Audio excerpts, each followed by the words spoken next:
Dikatakan selanjutnya bahwa tak akan menemukan derita, susah sedih, dan duka jika telah datang panggilan atas keinginan untuk mengetahui jati diri sendiri, sebab dia akan mulai mengenal arwah dan di manakah arwah, mengenal ruh dan di manakah ruh.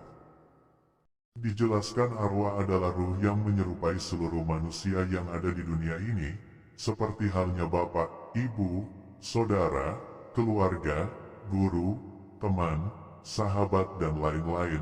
Tempatnya arwah adalah mimpi, sedangkan ruh adalah yang menyerupai diri kita sendiri. Tentu tempatnya di dalam diri kita. Jika kita bermimpi, ruh itu keluar secepat kilat. Yang menjadi pertanyaan adalah, jika kita merasa bahwa kita bermimpi, mengapa kita tak melihat diri kita? Kita hanya merasa saja, merasa bahwa itu kita dan kita berada di sana, tapi mengapa tak melihat diri kita sendiri?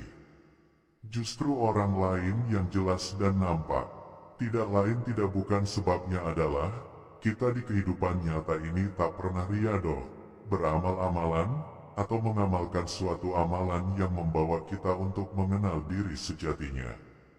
Pemahaman kita luas, bahkan sering mengklaim diri kita paling hebat, namun tak pernah bertemu dengan diri sejatinya. Itu menandakan pemahaman kita tak bernilai sedikit pun, walaupun pemahaman kita dalam ilmu agama seluas bumi dan langit. Inilah yang dikatakan, ilmumu tak membuatmu baik di hadapan Allah. Fahamilah, sesungguhnya jika seseorang telah bertemu akan diri sejati yang ada dalam dirinya, tak akan mampu lagi bermimpi. Mimpi yang kami maksud adalah mimpi yang tak memiliki satu makna atau pemaknaan sebagai petunjuk kesejatian dari Allah. Sebab para nabi dan rasul pun bermimpi, namun mimpi dalam konteks ini adalah sebagai jalan Allah memberikan suatu perintah, petunjuk dan pengetahuan. Dengan kata lain, seseorang itu tak pernah mengalami mimpi layaknya manusia awam dalam tidurnya. Sebabnya adalah, bagaimana mungkin seseorang atau ruhnya mencari sesuatu petunjuk di dalam mimpi untuk satu kenyataan yang akan terjadi pada diri dan kehidupannya, sedang dia telah mampu mengetahui segalanya yang akan terjadi.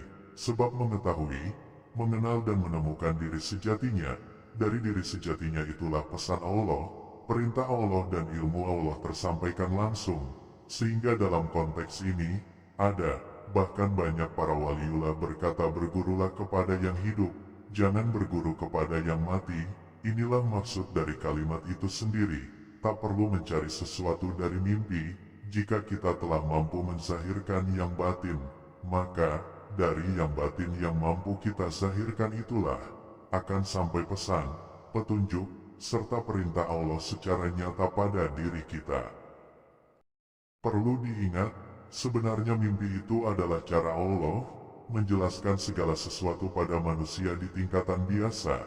Jika pada Rasul dikatakan wahyu, maka seseorang yang awam, sebagaimanapun alim mengakui dirinya, hebat mengakui dirinya, namun tak mengetahui yang akan terjadi pada dirinya dan mereka di sekitarnya di hari esok, lusa atau kelak, maka perlu dipertanyakan pengakuannya yang mengatakan dirinya alim dan hebat. Maka janganlah mengakui diri, janganlah sombong akan kemampuan diri, jika tak mampu atau belum mampu untuk menzahirkan yang batin.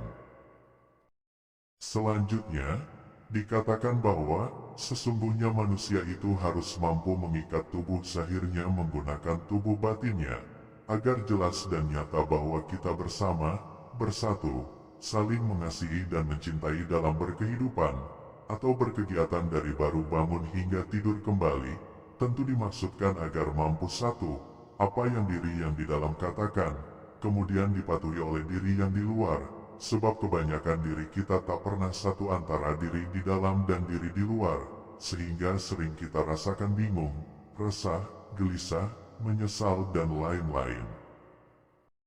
Jika kita sudah mampu mengikat diri yang zahir dengan diri yang batin, maka saat itu, kita dikatakan telah menemukan Mas Gusti atau Pangeran sejati, sehingga mampukah dia menemukan puji jasad, puji ruh, puji hidup dan puji rahasia.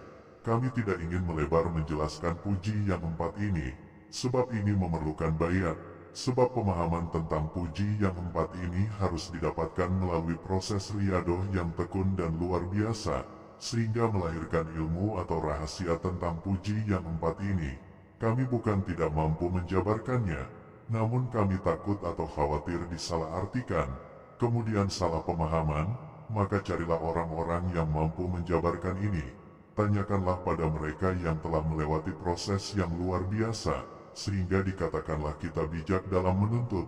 Mereka yang telah melewati proses ini pasti akan menjabarkan dengan baik, sebab ada hukum bagi mereka, yaitu, harus ada penuntut dan yang dituntut. Sejatinya adalah, Allah menuntut pengetahuan atas dirinya, sehingga dikatakan kelak akan ada tuntutan dari Allah setelah kita wafat, dan tuntutan itu adalah, kau gunakan apa ilmu yang telah kuberikan. Jika dia tak menjabarkannya, maka sejatinya dia tak faham akan semua ini. Maka tinggalkanlah mereka yang seperti itu. Selanjutnya dikatakan, mereka kira Allah di mana, sebab mereka mengira Allah di atas, di langit, di aras, dan masih banyak lagi. Dikatakan bahwa, jika Allah berada di langit, siapa yang pernah melihat langit? Yang di atas yang terlihat itu bukanlah langit, bahkan mereka yang pernah ke bulan tak melihat langit. Ada yang menggunakan Al-Quran dan hadits menjawab dengan bersikeras bahwa Allah ada di atas atau langit bahkan aras. Jika demikian, maka fahamilah bahwa Al-Quran itu petunjuk bukan jawaban, tetapi makna terdalam dari Al-Quran itulah sesungguhnya jawaban yang sesungguhnya. Mari kita coba perlahan. Jika dikatakan Allah di aras, maka kami akan bertanya, di manakah aras itu? Jika Anda menjawab di atas langit ketujuh, maka kami tanyakan mana langit pertama. Apakah ada yang bisa menjawabnya? Atau kita sederhanakan saja, jika Anda bertanya atau ditanya di mana ibu kota negara Indonesia, pasti jawabannya di Jakarta. Jika Anda ditanya lagi, di mana Jakarta itu? Lalu bagaimana cara kita ke sana? Menggunakan apa? Jalurnya lewat mana dan lain-lain. Pasti Anda yang pernah menuju Jakarta akan mampu menjabarkan semua pertanyaan itu. Maka pertanyaan kami, manakah petunjuk itu? Anda yang menjawab atau jawaban Anda? Tentu Andalah petunjuk itu.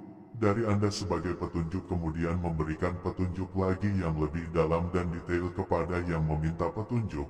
Kemudian agar nyata kebenaran dari petunjuk itu, wajiblah kita sebagai yang bertanya mencari tahu dengan cara bergegas pergi, mencari Jakarta melalui petunjuk yang telah diberikan. Jika Anda tidak bergegas pergi, maka Anda mengimani kabar atau cerita, atau disebut juga iman kita sebatas khabarun yakin. Begitulah Al-Quran. Al-Quran itu petunjuk, dan memang iya, bahwa Al-Quran itu petunjuk bagi semua manusia. Tapi jawaban Al-Quran atau penjelasan Al-Quran ini, pernahkah kita tanyakan lagi?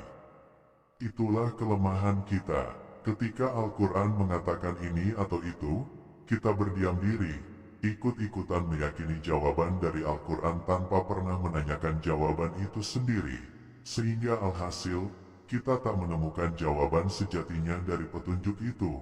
Kita hanya mengimani petunjuk saja, dan herannya, kita lebih berani meyakini bahwa petunjuk itu adalah jawaban sesungguhnya tanpa pernah bertanya hal yang lebih dalam seperti halnya di awal kami jelaskan. Jika Allah di aras, maka pertanyaan yang timbul, di manakah aras itu? Begitu seterusnya, sebab dalilnya adalah, tentu Allah menciptakan segala sesuatu di dunia ini bukan tanpa sebab, maka dari itu carilah sebabnya.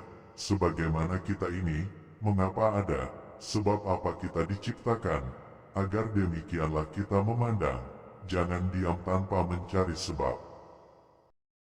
Sesungguhnya, Allah itu berada di dalam diri manusia itu sendiri, seperti dalam firman yang mengatakan, wa nahnu aqrabu ilil hablil warid, aku lebih dekat dengan urat leher. Di ayat lain dikatakan, di mana kamu? Di sana aku. Inilah yang harus kita tanyakan, cari tahu, menggalinya, agar menemukan kesejatian tempatnya. Jika mengacu pada dalil di mana kamu di sana aku, tapi mengapa tak melihatnya? menyaksikannya dengan nyata dan jelas. Itulah alasan kami menekankan selalu, agar kita mencari diri, mengenal diri, agar mampu mengetahui segalanya akan diri kita dan dalam diri kita. Sebab, jika kita dikatakan zat Allah, mana penjabarannya? Jika dikatakan kita sifat Allah, mana penjabarannya? Jika kita dikatakan asma dan Allah, mana penjabaran yang sebenar-benarnya? Dan jangan sekedar faham dalam ucapan atau pembicaraan saja. Bahasa kasarnya, jangan pandai dalam ucapan saja, bisa ngomong saja, sebab jika kita katakan kita faham karena mampu menyatakan sekedar dalam ucapan saja, maka pertanyaannya, di dalam ucapanmu itu siapakah yang berucap sesungguhnya? Sebab pasti ada yang berucap sehingga kita mampu berucap, sebagaimana mayat, dia punya mulut, namun kenapa tak mampu berucap? Maka, dikatakan bahwa Allah lebih dekat dari urat leher kita adalah zat Allah dalam diri kita. Tentu zat ini adalah hidup itu sendiri. Kemudian ada ruh atau nyawa kita yang berasal dari diri Allah sendiri. Dengan kata lain, zat itu adalah bentuk lain dari Allah sendiri, atau bagian dari Allah sendiri, atau disebut juga saripati dalam bahasa mudahnya, adalah saripati bahasa kita. Bahasa Arabnya adalah zat, sehingga itu Allah katakan aku lebih dekat dari urat leher. Maka dari itu, carilah mana yang dikatakan zat atau saripati Allah, yang merupakan bagian Allah sendiri yang berasal dari diri Allah sendiri, yang berada atau bersama dengan kita saat ini. Janganlah sekedar faham dalam berucap atau bicara saja, tanpa pernah mengetahui kesejatian dari apa yang kita ucapkan.